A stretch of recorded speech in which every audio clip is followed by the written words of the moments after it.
I read in the F paragraph, it talk about Frank's personality. So he invite her come to his house every night, and it indicate he's a warm-hearted and a gentleman man because he invite her. He he mở lời trước, chủ động, active. He active. À, và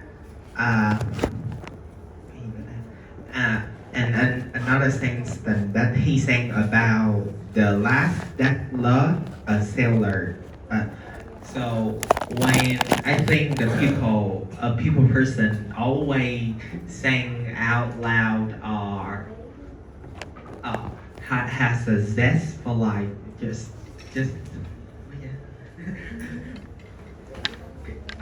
kiểu người yêu đời thường thường là sẽ hát rất là nhiều. Very optimistic. Yeah.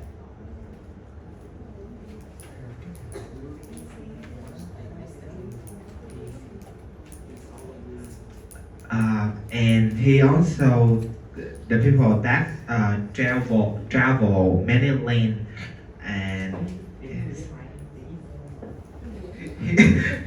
he shared his experience about his life, là một người extrovert, một người đi du lịch khám phá nhiều vùng đất, thì cũng là một người không phải thích chia sẻ, thì thích chia sẻ, phụ nữ rất yêu rồi đó. Chia sẻ. Thích chia sẻ thì sao? Là sao ạ? Thì nó là một người extrovert. Like open, right? He's open. Okay. It's very open. He didn't keep secret. He didn't keep his feeling inside. He just be open, transparent. That's all.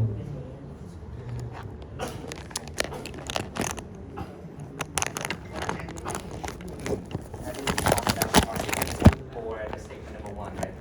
Everyone agree with the group number one. Còn bạn nào chưa ký bản điểm quá trình màu không? Có ai chưa ký bản điểm không? Tấn Hiệp, Ngọc My với Ký Vi chưa ký. Mấy bạn đã bắn á. Thank you. Rồi cho cái một chàng vỗ tay. So the paragraph F describes or center on the description of Frank's personality. When he invites Eveline to his house, it means that he's a warm-hearted, he's really caring and act as a gentleman. And you also say that he's very active in professing his love toward Eveline. And he kind of artistic. Is kind of artistic when he called Eveline like the last. This is the endearing word. This is a loving word to call a girl, right? Last is mean cô gái đúng không ạ? Cô gái một cô gái yêu đời gì đó. The last. And he also has a passion for singing, so it means that he's just or he's enthusiastic about exploring the life. He's very optimistic, and also you say he's traveling abroad as one part of his job, in order to, and he open to share his story with Eveline. This is also mean that he an extrovert person.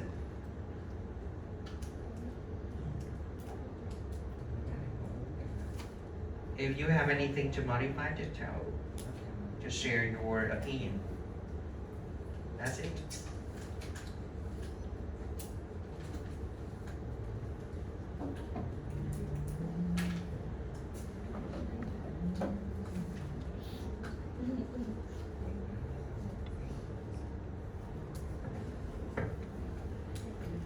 Wait a minute.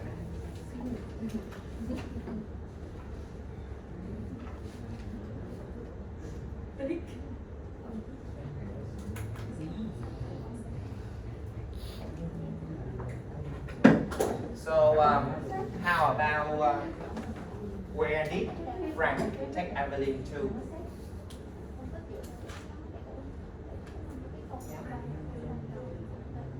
Where did Frank take Eveline to, and then Eveline felt elated? Remember that? took her to see the convenience girl. Frank took Eveline to the To see the for he correct to see the Bohemian girl. girl. It is like to see the opera.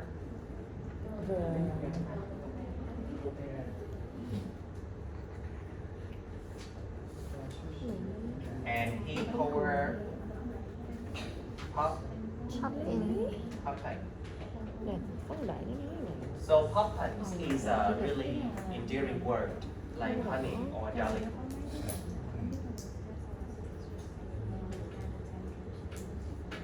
So after all, Frank is a warm-hearted, kind, and extrovert person with a zest for life for these arguments.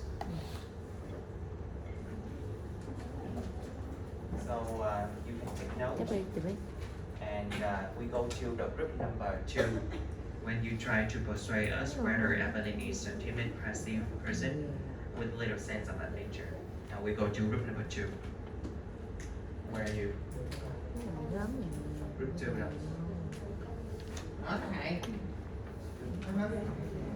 Như lôi. Chị Các bạn về cái mic này, các bạn chuyển dưới đây cái mic khác. mở như tại vì tụi ta nó để cái hình con này con kia mình không biết. So we agree with the fact that Eveline is a kind of timid person with a less sense of adventure. As it can be seen, I think from the paragraph E to the end of cái bài này. Of this The end of this story. Paragraph what? Paragraph what? Paragraph E Paragraph E. to the end. So it is clear that Eveline wants a new life, but she is also afraid to let go of her past. From the 1, 2, 3. The first 3 lines of paragraph E, like she dreams of a place where people would treat her with respect. However, when in a moment of terror she realized that she must escape.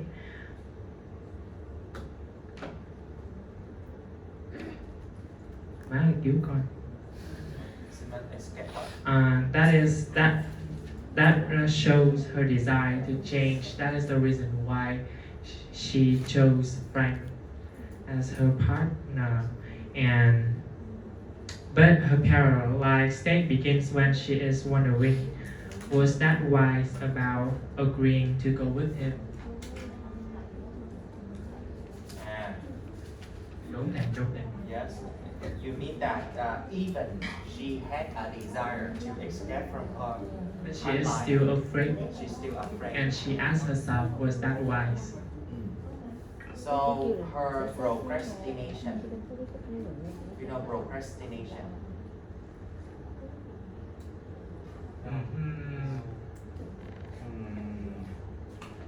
Hesitation,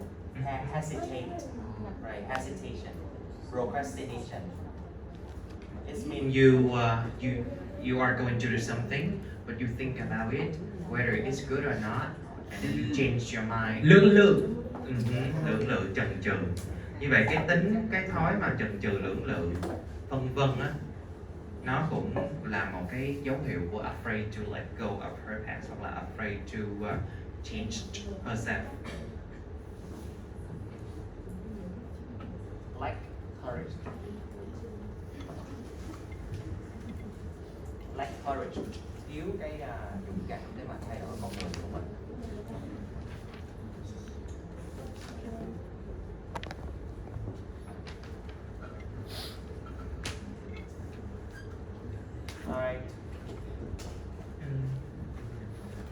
There are also some words showing that she is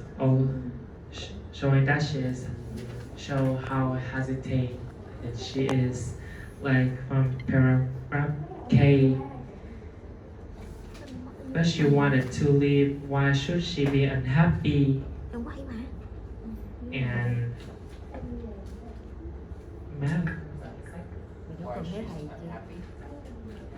Paragraph L, the end of the paragraph L, a bell laying upon her heart show her run rẩy lệch lệch.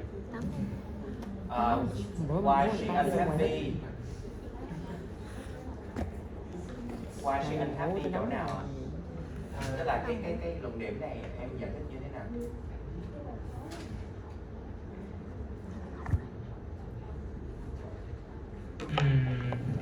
Like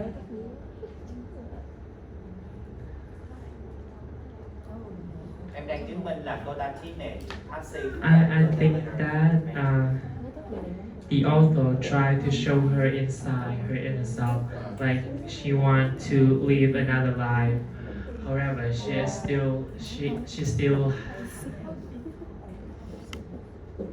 still thinking with a different emotion inside.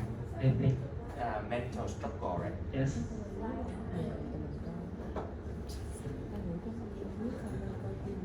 Okay, she is overwhelmed by, or she is dominated by mental struggles.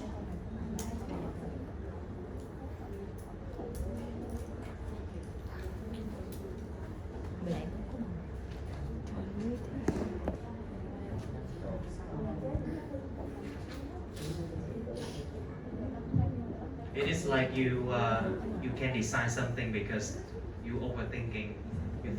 You think about something too much. You can control yourself. Do you think she rely on prayer? Did she pray? Did she pray at the station? Praying. Yes, her distress awoke cái gì đó đến cái câu bên trên, cái câu a bell playing upon her heart, her lips in silent fervent prayer. Yes, she relies on prayers. So she cannot make decision. Instead, she pray. When you are weak, when you are the weakest moment, you just rely on the religion, on the mentality.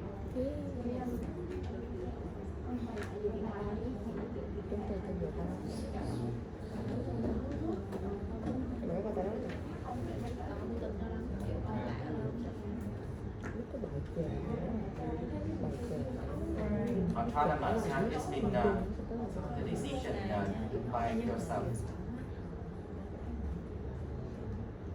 You depend on the religion.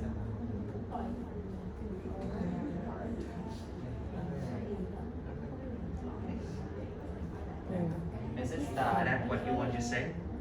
Okay, congratulations. So give the group number 2 a big hand. Now, in a nutshell, I'd like you to take note because there is something still missing on the slide. Why Eveline is timid or passive? She's afraid to change herself. Cô ấy không có muốn thay đổi cuộc đời hiện tại boring và khó khăn của cô ta ha. Cụ thể là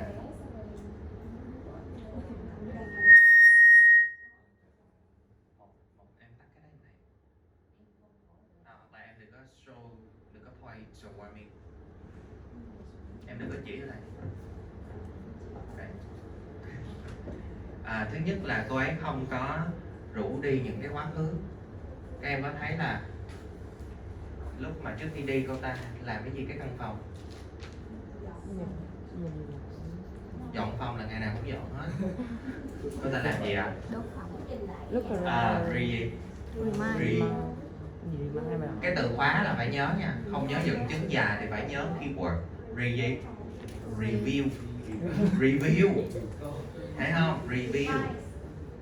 Revise lúc đó không, Eveline không có đi học đại học giống như tụi em, nên Eveline không có revise. Review, thấy chưa? Là dòm lại căn phòng chứ không phải là review ôn tập nha.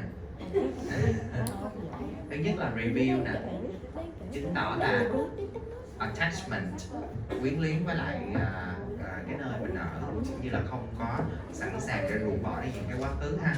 Cái thứ hai là cô ta không có cái courage để thay đổi cuộc đời mình bằng qua một cái minh chứng là cô ta không có bước lên tàu đi với Frank, được chưa? Là cô ta rất là timid và passive. Thêm một cái minh chứng khác là gì? Như là nhóm 2 nói đó, cô ta lúc nào cũng bị overwhelmed, lấn át bởi những cái mental struggle. Thay vì các em cứ chần chừ á, các em nói là không biết là mình nên làm cái này hay là mình nên mua cái món đồ này hay món đồ kia, thì các em quyết định ngay lập tức luôn. Cái thời gian mà mình có mental struggle á, là mình ngồi đó mình không có giải quyết được gì hết, mình cứ take action, được không nào? Thì chứng tỏ cô ta rất là passive. Và một cái chi tiết dẫn chứng mà cô ta là một cái người passive đó là cô ta không có dựa vào cái bản thân, cái năng lực, cái strength của cô ta, mà lúc này cô ta pray, cô ta cầu nguyện, được chưa? Thì nó cái chi tiết là her lips đã mumble những cái fervent prayer. Fervent có nghĩa là passionate, là gọi là gì? Nhiệt huyết, gọi là thành tâm cúng bái, thành tâm cầu nguyện. Lúc là gần lên tàu rồi, tàu sắp đi, tiếng còi, tiếng whistle nó blow rồi đó. Thì bây giờ không biết là mình nên đi với anh Frank hay không, thôi mình cầu nguyện đi, mình cầu nguyện khí thế. Cầu nguyện xong là Frank đi luôn, mình vẫn đứng cầu nguyện. Là mình passive, đúng không? Rồi còn chi tiết là passive ở chỗ gì? Little sense of adventure, nhóm mình chưa có dẫn chứng cái little sense of adventure cho nhóm 2.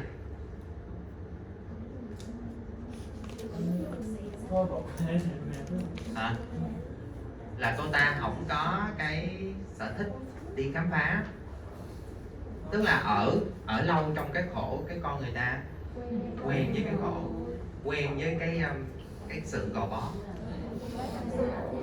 thấy không? Quen với cái sự restrictions. Thì minh chứng là Frank dẫn Eveline đi coi phim và Eveline đã cảm thấy rất là tự khóa nè, một tính từ. Khi mà Frank dẫn Eveline đi xem phim, đi xem opera, thì Eveline cảm thấy rất là elated. Coi phim có ở đâu elated, thấy không? Thì có phải là lần đầu tiên đi coi phim không? Em làm cái gì đó lần đầu tiên là em rất là elated, rất là hổ hởi, rất là phấn chấn. Thì đây cũng chứng tỏ là cô ta ở trong cái cuộc sống nhàn nhã quá lâu, lần đầu tiên được bạn trai dắt đi xem opera thì rất là extremely happy. Rồi, little sense of adventure bổ sung vô ha. Cái này thầy không có ghi trên slide nha. Là cô ta có những cái routine và những cái task, những cái routine và những cái daily task. Routine và daily task. Hàng ngày làm gì nè? Hàng ngày làm gì? Dọn nhà là việc nhà, quét bụi. Rồi xong rồi tự hỏi là where the hell did dust come from? Ôi, cái quỷ bụi này đâu ra hoài vậy? Thấy không? Dọn riết mình cũng bị ức chế phải không mấy em? Hồi xưa có máy hút bụi thì hút cho lẹ. Thì đó là cái minh chứng cho little sense of adventure. Tối ngày ở nhà thôi, ở nhà với 4 bức tường, với những cái cơm áo gạo tiền, little sense of adventure ha. Rồi mai mốt ta kêu chứng minh thì chứng minh trí tuệ passive với little sense of adventure được chưa nè? Nhớ là bổ sung thêm, nhà nãy em thì có đọc đó, còn cái trên đây là vẫn còn thiếu ha. Rồi bây giờ mình qua nhóm 3 ha. Mời nhóm 3.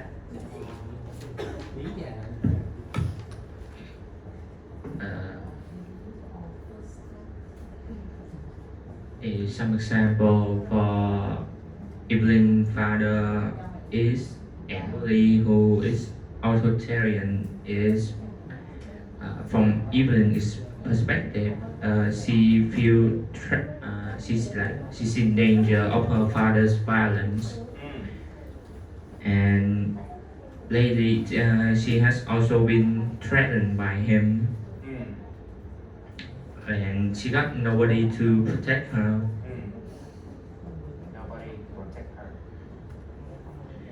Some of the things he did, aside from threatening her with violence, is that he swabbled money on Saturday night. Squabble about the money on a Saturday night. And it's hard for Eveline to get any money from him. Because he said that Eveline was the had no đúng rồi, mình nhớ dẫn chứng nha. This means she unwise in spending money.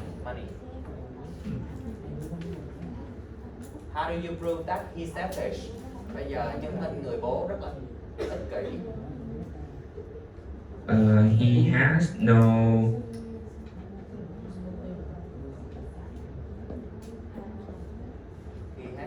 Compassion. no compassion, or and he's inconsiderate to his daughter's feelings. For Eveline, can you tell us more why he had no compassion? Like for example, when he found out about the affair, he forbid her from have anything. He forbid her from saying anything back to him. He revenged her from meeting her lover, right? Yes. And he had forbidden her to have anything to say to him. What is that? Like she cannot talk back or have any opinions. It means he is very authoritarian.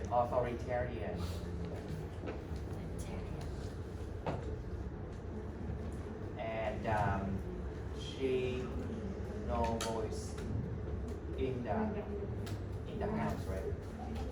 She has no voice. She just listened to his verbal violence, verbal abuse. But she have no chance or opportunity to talk back, to protest, to argue, to justify. That is the authoritarian. And he also want Eveline to give him on the money she made. Money she made. Very good.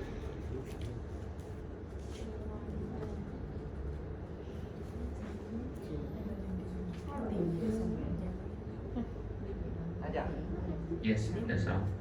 Okay. The other group, do you have any comment? You want to add something?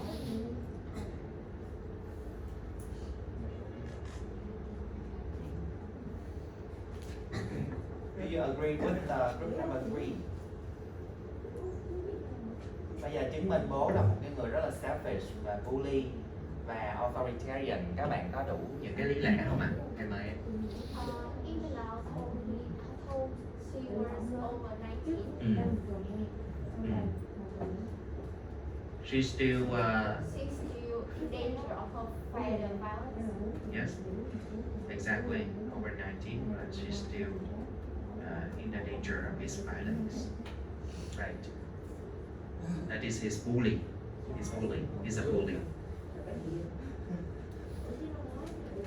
Alright. That's it, right? Also,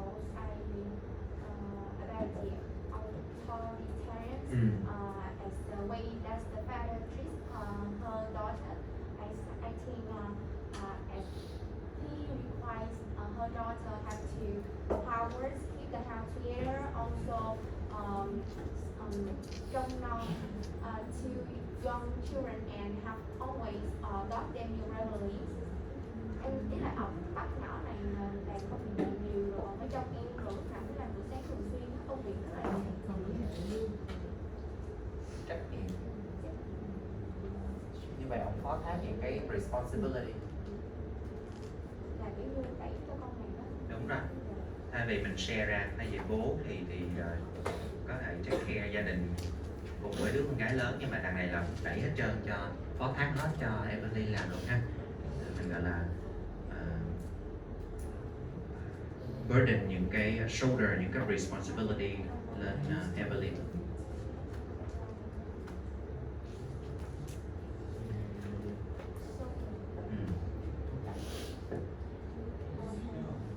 On Eveline. Shoulder on responsibility on Eveline. Right. Thank you. I totally agree with your argument. Very good.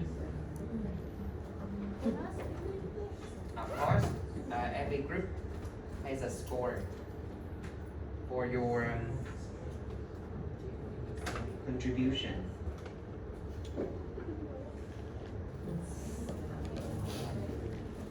Các bạn điểm ký xong hết rồi, ký rồi đúng không? Now we go to group number 3. Group 4, huh? Sorry. Group 4.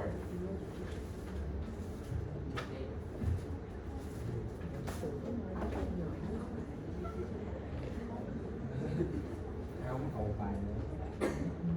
Em Linh còn đi ba bài bóc chúng để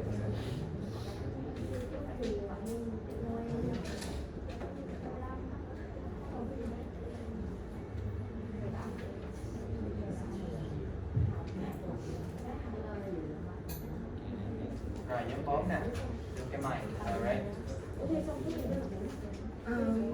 First, talking about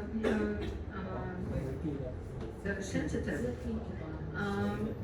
about the emotional term. She had to stay her father talk like his when he mentioned about the money. He told her that she had no head. And about physical, in the paragraph A, So at the end, when the father say Eveline had no head, how did she feel? she feels that he's a. So did the author mention how she felt after the father say she had no head? Em nói Eveline là một cái người nhạy cảm á, thì khi mà bố chửi nhỏ này không có não thì Eveline có feel như thế nào? Eveline có cảm tổn thương không hay là cái mặt đực ra? lại luôn. Có chi tiết đó không? Yeah, không. Nước vắng sao bé? Có đâm chọc nhiều. đâu năm Maybe Có không? She wrote out very quickly. She rushed sao vậy? Xong khi mình nghe nó nói câu đó thì nó không có thấy được cái mặt mà nó đi rất là nhanh. Nó sau very Chạy ra Cái môn hả? cái chỗ nào này? Tức là bố chửi xong cái giận cá nhắm hơn đóng cửa rầm rầm rồi đó ha. line 61 to 62. 61.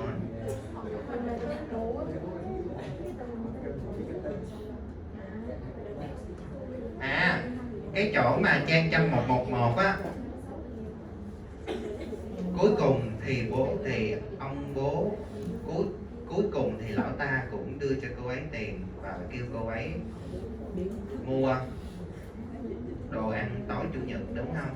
Và sau đó cô ấy phải tất bật rush out, chứ không phải là cô ấy giận lẫy nha.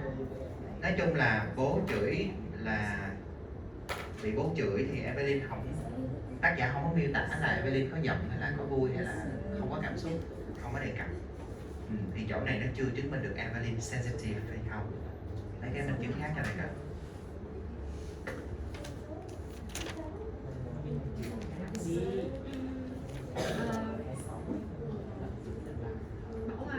Chị phải bỏ qua này nha, bỏ qua emotional nha.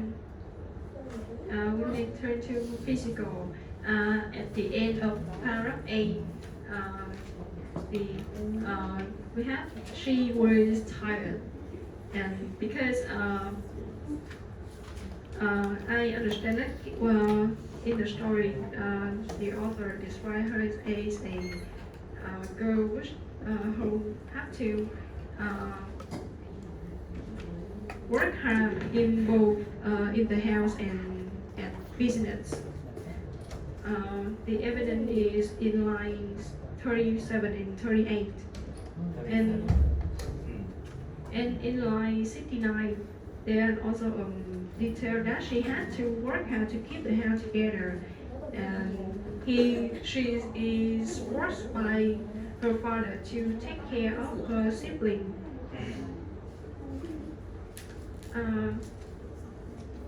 Eveline is also a overthinking person.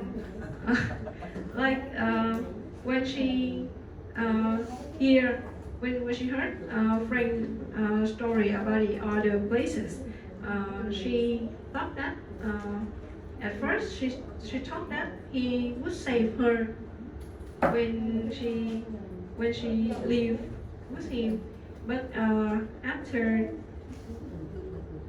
that she think again, and she's scared of being drowned by him, so she decided to stay still and back to her house.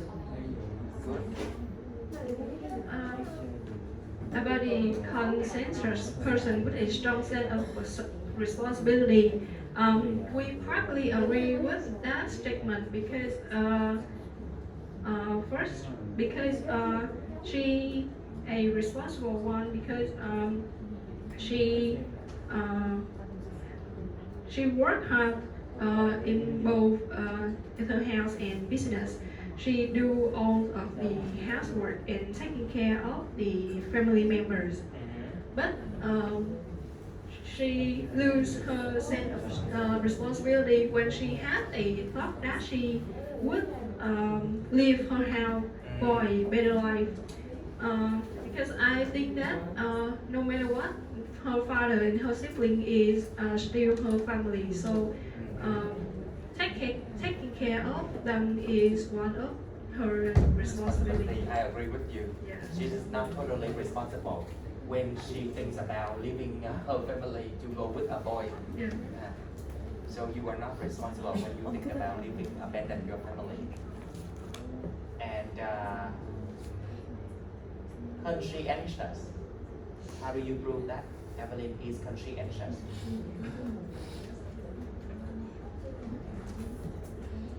Em chứng minh Eveline là một cô gái có lương tâm, tâm có lương tâm, conscientious.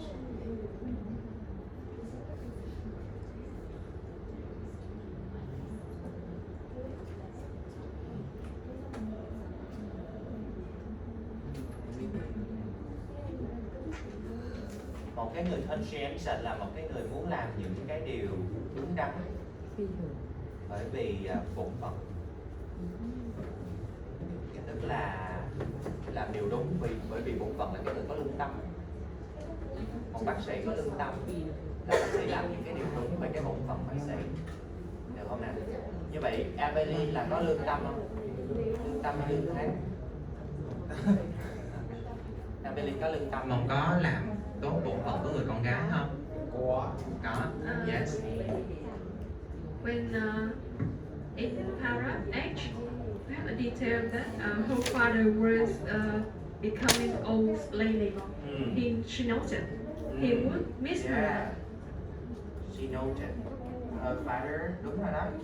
Như vậy mình có lương tâm là bổn phận của người con thì mình sẽ để ý là bố ba mẹ mình đã già như thế nào. Tóc là muối bắt đầu nhiều hơn tiêu, chân chim là bắt đầu là xuất hiện. Đúng rồi đó.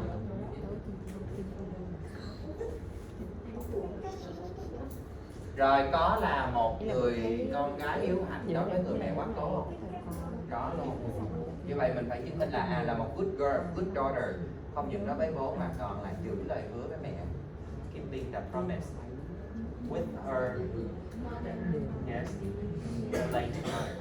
Chữ late này có nghĩa là quá cố.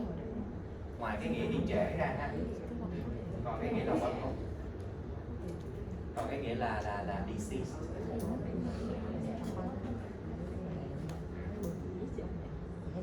Right. Anything else? Yeah, that's a lot. Do you want to say something? Can you transfer the mic?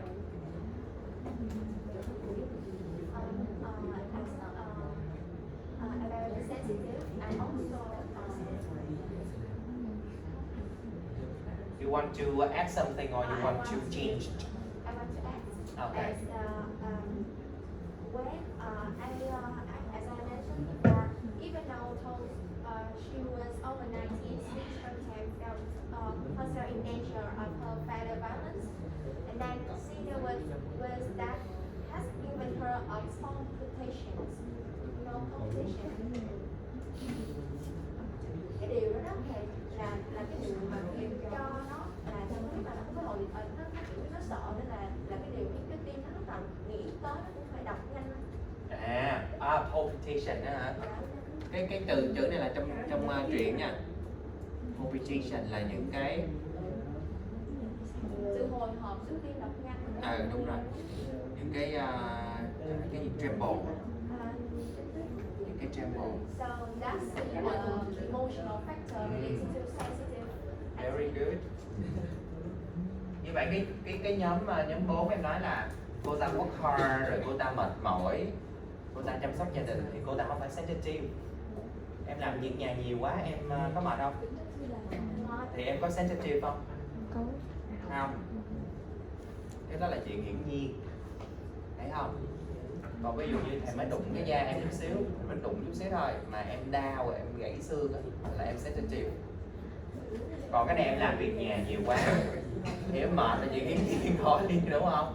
Nên mình không lấy dẫn chứng làm việc nhà để nói rằng cô ta sensitive về mặt thể chất. Thật ra trong cái câu chuyện này như em nói là cô bị sensitive là khi mà nghĩ về những cái đúng rồi, thì mình hồi hộp, nghĩ về bố á, mình sợ bố á, mình sensitive, đúng rồi đó. Lấy cái minh chứng này đúng không? Obsessed, palpitation.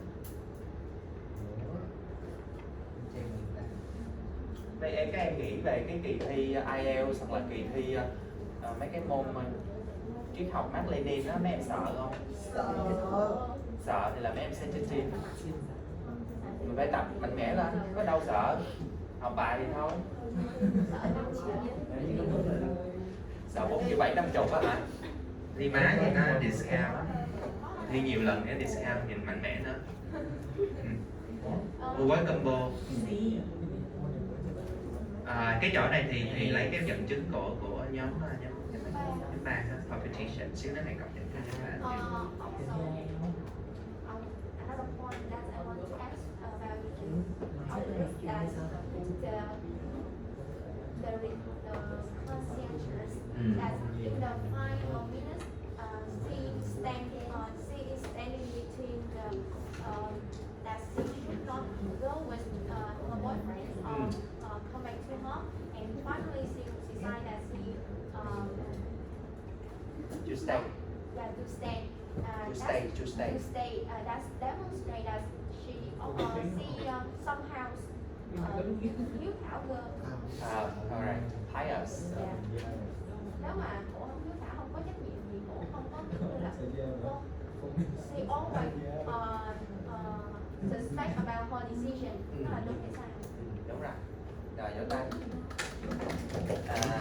Những cái nhận định này là chứng tỏ là bạn rất là tìm hiểu sâu về cái bài ha. Very good, I appreciate that. Really satisfactory. Rồi. Như vậy chứng minh là sensitive. Tại sao sensitive? Tại vì nghĩ về bố hoặc là nghĩ về cái cuộc sống gia đình, cái mình rùng mình palpitation, mình sợ, mình hồi hộp. Cái tâm lý mình chưa có vững, đúng không? Rồi lúc nào cũng bị tràn lấp với những nỗi sợ hãi, tức là bị overthinking, cái sợ cái này sợ cái kia, suy nghĩ nhiều. Đi với Frank nó cứu rỗi cuộc đời mình sẽ đổi đời, nhưng mà mình cũng sợ là anh ấy sẽ chìm chết cuộc đời mình, tức là overthinking, sensitive ha. Rồi chứng minh cô ta là một người có trách nhiệm thì dễ, đúng không? Mà các bạn cứ nói là mỗi ngày làm chuyện nhà, quét củi các thứ, chăm sóc gia đình, chăm sóc bố, chăm sóc em. Rồi chứng minh cô ta là một cái người rất là có lương tâm, là cô ta là một người đứa con gái hiếu thảo với bố, và đứa con gái rất là hiếu thảo với mẹ quá cố của mình, có tình có nghĩa, được không? Và cuối cùng là nhóm 3 bổ sung là ở cái bến tàu á, người ta quyết định là không đi ở nhà để mà giữ cho còn là một người con hơn, thay vì đi tìm cái hạnh phúc, truy đuổi cái hạnh phúc riêng. Nhưng mà cái nhóm 4 nói là cô ta không hoàn toàn là trách nhiệm đâu, bởi vì cô ta đã có một cái ý niệm là bỏ đi. Đây, thì mình sẽ lưu ý trong cái bài viết của mình sau này ha. Chưa chắc là cô ta có trách nhiệm 100%, tại vì đã có ý niệm bỏ đi rồi. Và cũng có hành động không? Có, đúng mà. Xách cái vali lên ra ngoài bến tàu. Rồi, cảm ơn nhóm 4 và nhóm 3 ha. Bây giờ nhóm 5 nha.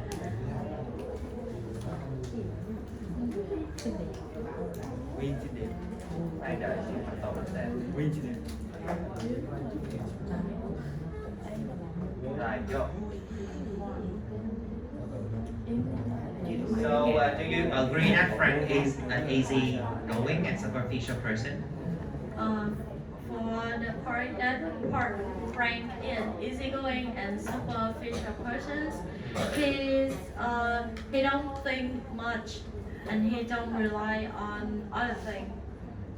As a superficial who is careless, even though he know that her Eveline father don't accept the relationship, he still he still quarrel with Frank, with her father, and make the relationship become secret, and they have to make secretly. They don't think far from the relationship or understand for Eveline emotions. Yeah, he did not anticipate that. What if the father found out they made secret? How the father would treat Eveline? Nếu như bạn trai của mình mà gia đình bên bạn gái không có đồng ý, mà bạn trai nó cứ gặp lén bạn gái, thì bạn trai nó có thật sự nghĩ cho cái từng trường hợp là gia đình bạn gái phát hiện ra hay không, đúng không ạ? Careless, đúng rồi, careless không phải carefree, superficial. Ủa em chứng minh easy going chưa? Have you talked about easy going? It's easy to make promise with Eveline without any plan. Promise, commit, right? Cam kết, commitment, promise, commitment with Eveline. Or with someone who just mới quen nhau mà hứa hẹn dữ gì trời, thấy không? Cái này là red flag chứ. Red flag. Rồi tiếp đi em. Thì cái kiểu nó lên cái plan đó thầy. He take her to the theater to watch the Bohemian Remember. And the content is about love, and they escape each other in the end of the play. So I think that he tried to control her mind, that she would be like that too, and she should go with him to have an ending like the movie. Dắt đi xem một cái bộ opera mà cái nội dung thì khá là manipulation, đúng không?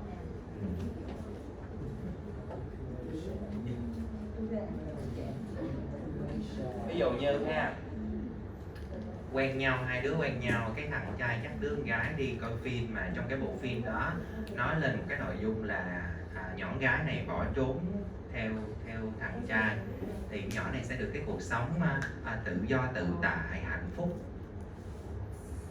Thì nó giống như là bạn này nói là control, thao túng tâm lý, đúng không? Nó cũng là một cái phần để mà nói rằng là một cái gì foreshadowing, một cái intention.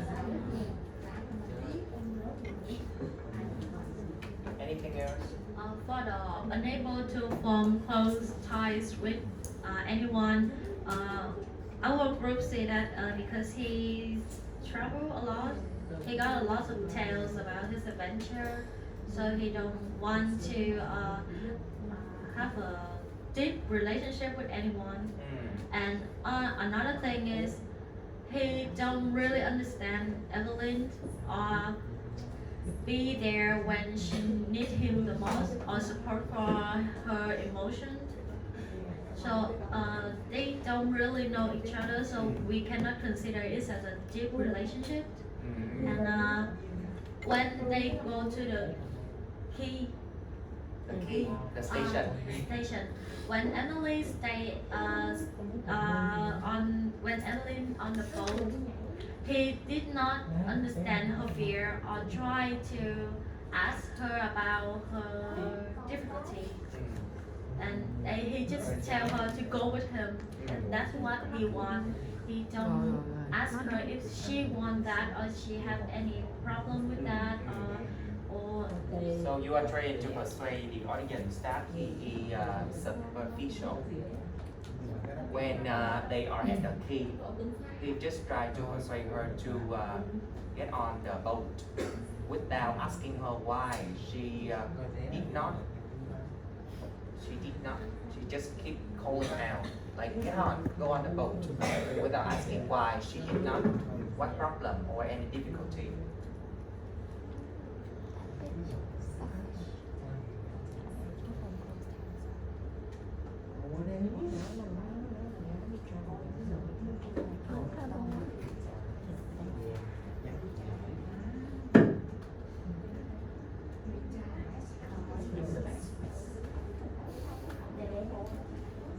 Đơn thuần là kêu Eveline lên tàu thôi chứ không có hỏi là tại sao em có vấn đề gì không, sao em không đi với anh, đúng không?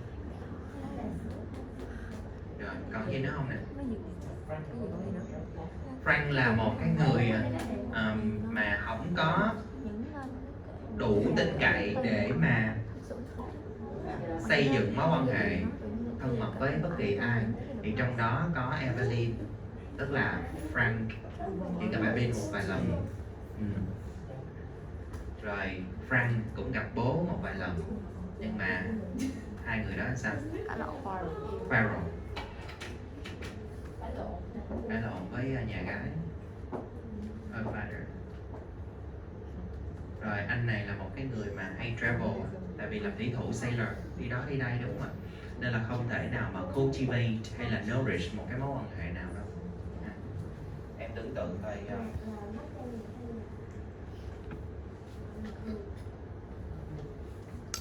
ở bên Việt Nam mình á, có một cái quan niệm là không mấy bạn gái hay gắn red flags vào mấy bạn nam mà làm nghề tài xế driver. Tài xế driver không phải là rap ai không phải nha, driver tài xế du lịch đi tỉnh này tỉnh kia đó. Thì mấy bạn nữ nói là mấy bạn nam đó bị red flag là bởi vì mấy bạn nam đó hay đi chỗ này chỗ kia, và mỗi một chỗ thì sẽ bỏ xỉ một đứa bạn gái. Thì đó là một cái quan niệm mà nó gọi là nó luật bất thành văn, tức là nó không có được chứng minh, nó chỉ là cái xác suất thôi ha. Nó gọi là prejudice, thành kiến, đúng không? Thì tương tự mấy cái anh thủy thủ, các bạn nhớ là bố của Eveline nói nhận định như thế nào về Frank không? Đúng rồi, ghi câu đó vô. I know the sailor chaps. Còn nhớ chaps là một cái chữ tích cực hay tiêu cực? Tiêu cực nha. Trời ơi, tao nói thiệt với mày, tao biết quá rõ mấy thằng cha thủy thủ này rồi, thấy không? Mày mà quen với nó là mày tới sống. Cân bạc đi trong suy nghĩ chứ. Rồi xong. Nhóm 5 đúng không ạ? Bây giờ mình qua nhóm cuối cùng, nhóm 2 còn gì bổ sung không? Nhóm cuối cùng nhóm cuối cùng còn có một bạn một thì cho bạn này nói đi. Đạt có gì muốn nói không em? Em là Đạt phải không? Thì tương tự là bữa nay ai vắng thì cái cột điểm bài này không điểm thôi, không gì hết. thì một mình em làm thì một mình em ghép tim em có điểm. Rồi em chứng minh father là đôi khi cũng tình cảm với lại humorous lắm nhưng mà bị tha hóa bởi rượu và nghèo. Cái này giống cái nhân vật gì trong chuyện Việt Nam mình ạ? Chí phèo. Chí phèo. Chí phèo. Rồi đưa cái mic cho bạn anh.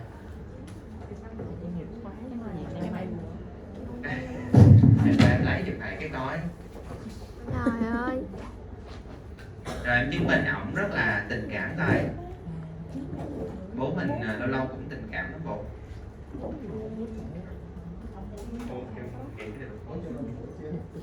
Cái gì? Dùm. Đang nghĩ cái này là không. Câu này là false. Rồi, vô. Tại sao em nghĩ là bố này không có tình cảm? I think his daughter had to like suffer from his like violence for such a long time. Like she's just over 90, but she's still in the danger of her father's violence. And the evidence show that it's not humorous at all. Is in the line 108. She remembered her father putting on her mother's bonnet to make the children laugh. I think it's more like a her nonsense rather than like a joke. And sometimes her father acts really like aggressively towards others. In like, for example, in like 119, her father thrusting back into the sick room, saying, "Them Italians coming over here." So, which means that he very gruff and abusive. Very rough. And abusive. Rough or tough? Tough. You Yes. say rough? Tough and abusive. And abusive.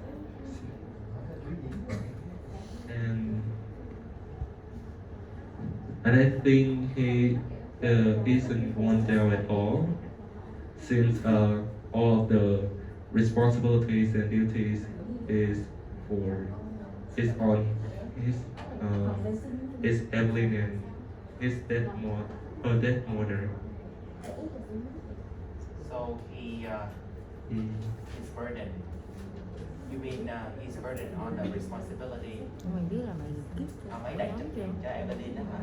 Phải không? Eveline and his wife. And mother. Mother.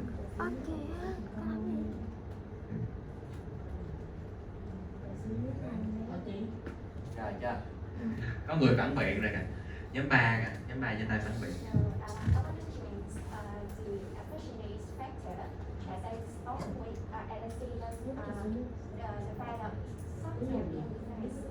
Sometimes it's nice. Yeah, that's as evident as Eveline have been line off for a day and her father have written her out a war story and make her toss for her at the fire. Yes.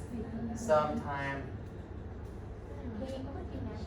it could be nice, right? Because he take care of her when she Line for a day. yes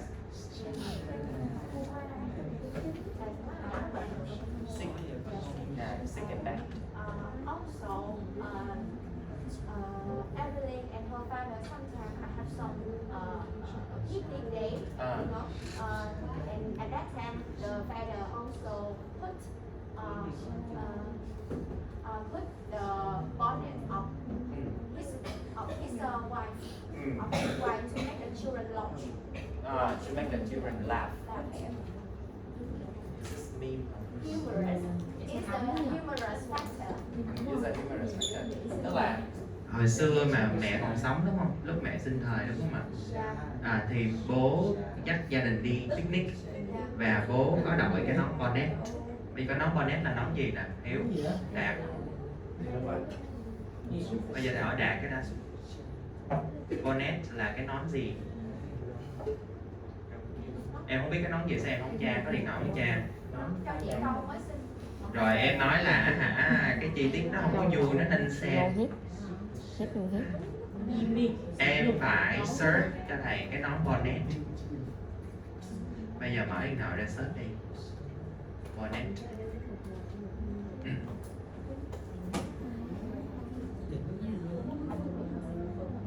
Bonnet hat. Nè mấy cưng. Thấy không? Nè cái nón này nè. Cái nón này không phải là của em bé mà là của mấy người phụ nữ lớn tuổi hồi xưa đội đó. Các bạn coi phim Pride and Prejudice á. Cái gì? Tự kiêu hãnh và định kiến. Thì mấy cái cô gái vào thế kỷ 17 mấy đó là mấy cô gái người ta đội cái nón này nè. Đội cái nón này nè, thấy không? Giống như tụi mình bây giờ tụi mình đội nón bảo hiểm thì hồi xưa người ta đội mấy cái nón bonnet. Được không? Mà cái nón này là cho nữ, cho female nè. Thì ông bố ông mới đội vô để làm cái gì? Em thấy con trai đội vô để làm cái gì? Make fun. Đúng không ạ? Giống như cosplay vậy thôi. Make fun. Vui gần chết. Mà em đến nên xem là em không biết cái nón gì. Thì khi mình đọc tác phẩm mà mình thấy những cái trang phục, những cái đạo cụ mà nó không có trong văn hóa của mình thì mình phải search Google Picture, được không? Ví dụ như người nước ngoài đọc cái bài văn của mình có cái chi tiết là nón lá, mấy cái nón lá. Khi ta không biết nón lá là cái gì thì ta phải search, thấy chưa? Thì chỗ này ổng không có nên xem nha, ổng giỡn vui lắm, ổng giỡn vui. Ổng đội cái nón bonnet tức là ổng làm cho cả gia đình cười lắm. Rồi còn gì nữa không nè? Nhóm 3 có bổ sung gì không? Em chú tìm được cái của One Down Poverty nhưng mà em nói trong cái bài này là ông này không. Tức là em hình dung là bản chất của ổng là một người bố tốt, nhưng mà em thấy là gì đây? Kể em để ý cái chi tiết ha, tức là bà Hiếu nói là ổng aggressive không Hiếu? Nãy em nói câu này em là Đạt đúng không? Hiếu là thế nào? Hiếu em thấy ổng aggressive bởi vì ổng structing back. Các bạn nhìn vào dòng 119 và các bạn đọc tác phẩm mà các bạn chưa nhớ hết được những chi tiết đó, thì khi người ta ra đề thi người ta hỏi cái câu này các bạn đồng ý hay không là các bạn không có thuyết phục được. Dòng 119 nói paragraph ghi ngắn á, nói về chi tiết gì đây? Nói về cái lúc mà mẹ như thế nào? Bị bệnh. Mẹ bệnh, mẹ lâm trọng bệnh và chuẩn bị chết. Đúng rồi. Thì sao? Thì bố đã struck back. She remember, các em đọc cái paragraph I dòng cuối cùng, khi mà bố ra lệnh là mấy cái ông organ á đi và bố cũng cho tiền mấy ông organ player á, giống như hồi xưa thì người ta có mấy cái người mà chơi nhạc ở ngoài đường đó rồi mình cho tiền ha. Bây giờ mình hát cạo kéo phải không? Rồi hồi xưa người ta organ thì ông bố nói là organ đi chỗ khác, đi cho tiền là đi chỗ khác đi, tại vì hiện tại là gia đình đang sắp đối mặt với một cái tan gia. Thì nghe cái tiếng organ thảm không, buồn không? Đúng không ạ? Đúng rồi. Thì she remember her father struck back. Chữ struck đây nè, chữ này nè, struck back, tức là đi một cách như thế nào? Bây giờ từ điển cho struck back đi một cách rất là tự hào, tự cao, tự đại, tự tin. Thì ông ta mới Eveline nhớ là cái lúc mà bố đuổi mấy cái thằng chơi organ á, rồi xong rồi bố cho tiền mấy thằng đó, rồi sau đó bố tự tin bước vào cái phòng bệnh của mẹ và bố nói rằng damn Italians. Damn Italians. Cái này khúc này là nói tiếng Đan Mạch ha, nói tiếng đờ mờ đó. Thì gọi là tiếng Đan Mạch.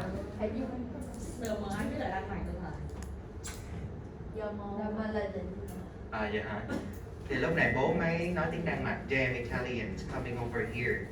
Mấy cái thằng cha organ, mấy thằng cha Ý này tối ngày cứ đến đây hoài đúng không ạ? Thì cái chi tiết này chứng minh là ông ta aggressive không? Hay là ông ta tình cảm? Bây giờ là chưa đuổi mấy thằng organ đi cho tiền á, xong rồi còn bước vô rất là tự tin vô cái phòng bệnh ấy, bắt đầu phải chửi thề. Thì có chứng minh là ông aggressive không? Đúng rồi. Một cái chi tiết đó rất là gọi là gì? Contradiction đó. Ông tình cảm bằng cách ông aggressive, bạn nói rất là hay nè. Tại sao tình cảm? Hành động đó chứng minh ông tình cảm cái gì? Đuổi đi, tôi đang buồn dữ lắm à. Tôi đang mặc niệm cho vợ của tôi. Nhưng mà buồn á, hoài niệm á. Nhưng mà gì đây? Tình cảm đúng không? Nhưng mà aggressive bằng cái hành động và bằng cái lời nói gì? Đúng rồi, nói tiếng Đan Mạch ha. Đuổi mấy cái người organ đi là quan tâm về cái cảm xúc của gia đình, nhưng mà tại vì đàn ông thì vẫn có những cái gì đó rất là violent, rất là strong, rất là mạnh mẽ ha, rất là courage. Thì bằng cách là nói những cái chữ damn Italians và đi một cái tướng rất là hân hoan, rất là tự tin, rất là tự cao. Rồi cái chỗ này thì thầy đồng ý là ông ấy cũng rất là nice, ông ấy cũng rất là humorous, nhưng mà do nghèo và rượu chè và kể từ khi mẹ qua đời thì ông ấy bắt đầu tha hóa đi vai là Eveline nhiều hơn á. Cái này em ghi lại nha. Còn cái phần này là chưa có được nha. Nhưng mà cảm ơn sự đóng góp của Đạt ha. Rồi mệt chưa các em? Các em bị one down chưa? Không, các em là one out chứ không phải one down. Các em đâu bị tha hóa đâu. Rồi thôi nghỉ giải lao nghe. Nghỉ giải lao 10 phút ha.